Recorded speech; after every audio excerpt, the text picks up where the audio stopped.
Febbraio è da sempre un mese di transizione per noi. L'atmosfera invernale e festiva ce la siamo lasciata alle spalle, la natura non si è ancora risvegliata e per la primavera dovremo ancora aspettare un po'.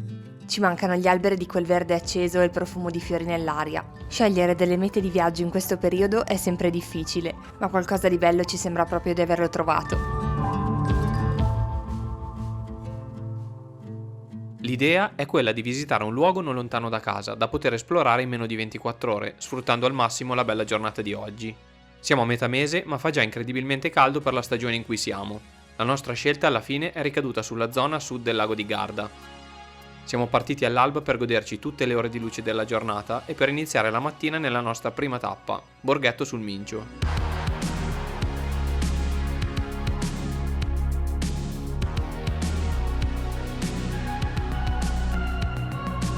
Questa piccola e romantica frazione di Valeggio è unica nel suo genere. Lo capiamo subito appena arriviamo in paese e vediamo le sue casette colorate che si specchiano nell'acqua. Si vede che siamo fuori stagione perché abbiamo il borgo praticamente tutto per noi, non c'è in giro nessuno. C'è da dire anche che tutti i bar e i ristoranti sono anche chiusi, però va bene così. Nonostante non ci sia tanto verde, il posto è stupendo e super particolare. Abbiamo letto che in estate di solito qui è pienissimo di persone, quindi meglio così. Abbiamo fatto bene a venire adesso a febbraio. L'unica cosa è che qui a pochi minuti c'è il Parco Sigurtà che noi vogliamo visitare da un pochino, ma adesso è chiuso per l'inverno. Penso riaprirà intorno a fine marzo. E sarebbe bello visitarlo questa primavera quando c'è la fioritura dei tulipani. Abbiamo visto delle foto e sembrava fantastico. Non si sa mai, magari torneremo in zona dato che ci sono tantissime altre cose da vedere e ci segniamo tutto e torneremo più avanti in primavera.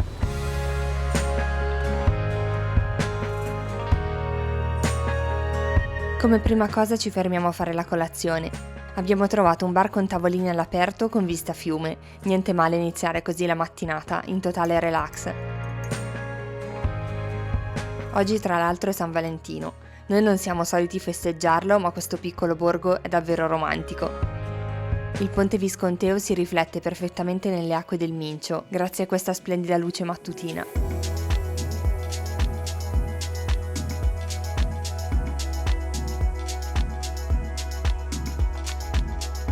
Il centro ha un cuore medievale, con piccole strette vie che si affacciano sul fiume e mulini ancora funzionanti che al momento però sono fermi.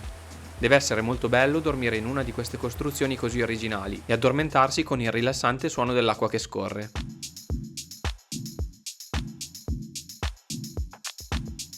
Impossibile non notare il castello Scaligero, che si staglia sopra Borghetto. Se verrete qui nel weekend potreste salire sulle torri per una veduta spettacolare dall'alto.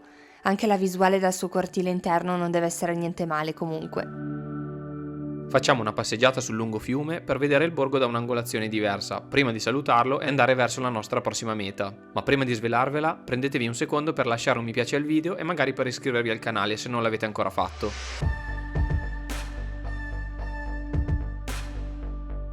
Circa 30 minuti di auto ed eccoci arrivati a Sirmione.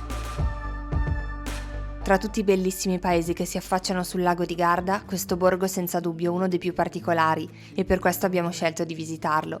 Il castello Scaligero che ti accoglie e segna l'ingresso nel centro storico è super scenografico e di grande impatto. È facile intuire come mai venga chiamata la perla del lago di Garda. Appena oltrepassato il ponte levatoio vi troverete davanti al porto fortificato del castello. Sono davvero poche le strutture di questo tipo ancora esistenti. Sicuramente è molto affascinante vederlo per la prima volta. Volendo è possibile visitare il castello anche all'interno con un biglietto da 6 euro. Bastano pochi passi tra le vie di questa sottile penisola per rendersi conto della sua bellezza. C'è storia e natura concentrate in così poco spazio, palme e viste panoramiche sul lago, spiaggette nascoste e angoli dove sedersi al sole e godersi il silenzio del posto. Per pranzo approfittiamo di una panchina vista lago per mangiare una piadina e rilassarci un po'. Facciamo una camminata attraverso un parco pubblico intitolato Maria Callas, fino ad arrivare all'ingresso delle grotte di Catullo. All'estremità della penisola infatti si trovano i resti di una villa romana, una delle più grandi e spettacolari di tutta l'Italia settentrionale.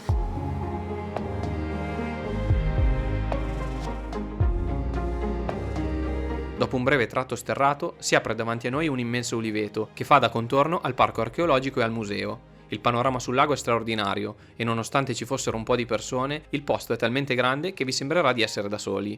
È tutto estremamente curato, dal piccolo museo fino ai sentieri da seguire tra le rovine. Poter passeggiare tra reperti così antichi e ben conservati è impressionante. Pensare a questi archi, costruiti migliaia di anni fa, e a quanta vita si è svolta di fronte a loro, lascia senza parole. Che fortuna poter vedere ancora oggi testimonianze di questo tipo, è davvero affascinante. E poi si respira sempre un'atmosfera speciale in luoghi ricchi di storia come le grotte di Catullo, qualcosa di quasi magico che è difficile da spiegare. Non è la prima volta che visitiamo Sirmione, ma è la prima volta che veniamo alle grotte di Catullo e ci stanno piacendo tantissimo. La vista dal punto panoramico più alto sul lago è fantastica e se vi può interessare sono aperte tutti i giorni tranne il lunedì e il biglietto costa 8 euro. Non so per quanto tempo siamo stati nel parco e tra i resti della villa, almeno un paio d'ore. Ma dato che abbiamo un'ultima tappa da fare prima che il sole tramonti, torniamo verso il centro storico, questa volta passando dal lungolago. Costeggiamo tutta la penisola, dalle grotte di Catullo fino al castello Scaligero, fino ad arrivare ad una piccola spiaggia nascosta molto suggestiva.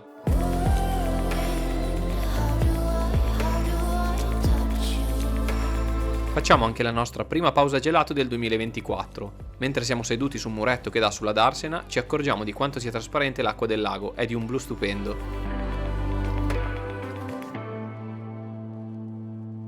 È ora di spostarci verso l'ultimo stop di oggi. Ci lasciamo Sirmione alle spalle e in circa 20 minuti arriviamo alla Rocca di Manerba. Abbiamo trovato questo posto quasi per caso, curiosando su Google Maps alla ricerca di punti panoramici del sud del lago di Garda. Lasciata la macchina nel parcheggio del museo archeologico, bastano 10 minuti di cammino in salita per trovarsi davanti a uno spettacolo incredibile. Questo promontorio roccioso, a strapiombo sul lago, è senza dubbio uno dei punti migliori per ammirare la zona. Si vede il Monte Baldo, l'isola dei Conigli e l'isola del Garda. Lo sguardo può spaziare a 360 gradi.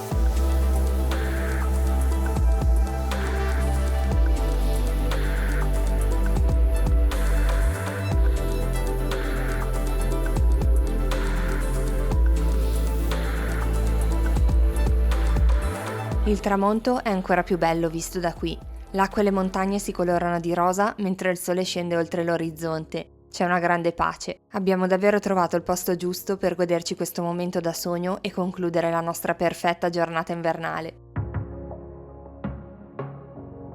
Speriamo di avervi dato una buona idea per un breve viaggio da fare nei prossimi mesi. Scriveteci nei commenti se conoscevate già tutti questi posti e se ci siete già stati. E se volete, consigliateci altri luoghi da visitare in un giorno, in questo periodo. Aspettiamo i vostri consigli anche per i nostri video futuri. Come sempre, prima di salutarci, non dimenticate che se volete sostenere il nostro lavoro potete iscrivervi al canale e lasciare un mi piace al video. Se vi va, anche condividerlo. Per noi è davvero importante. Grazie ancora, noi ci vediamo come al solito tra 2 settimane, questa volta direttamente da una grande capitale europea. A presto, ciao!